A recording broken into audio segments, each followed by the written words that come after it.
The sun hung low over the countryside as Paul Skinner and his friends cycled down the familiar dirt paths, laughter ringing through the air. The wind brushed against their skin, warm and carefree, until Paul's bike skidded to a sudden stop. Something had caught his eye, a faint rustling in the roadside ditch, almost imperceptible. His friends called for him to keep riding, but Paul couldn't look away. His pulse quickened as he stepped closer, his sneakers sinking into the damp earth. And then he saw her.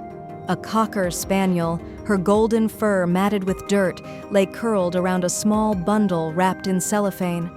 Her dark eyes were wide with exhaustion, with fear, but also with something else. A quiet, desperate determination. Paul's breath hitched as he peeled back the plastic 4 tiny bodies. Puppies, lifeless, their fragile forms barely bigger than his palm. His stomach twisted. Someone had done this. Someone had thrown them away like trash. The dog, Carly, he'd later learn her name was, whimpered softly, nudging the bundle with her nose as if willing them to wake up. She had carried them here. She had protected them. Even in death, Paul's hands shook as he dialed the police. His friends stood in stunned silence, their earlier joy replaced by a cold, simmering rage. When the officers arrived, Carly didn't resist as they lifted her into their van. But her eyes never left her puppies, not until the doors closed, separating her from them forever. At the shelter, the vet said she was malnourished, dehydrated. Yet despite everything, she licked the hands of those who helped her.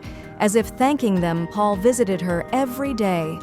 He brought her treats, sat with her in silence, and when the time came, he made a decision.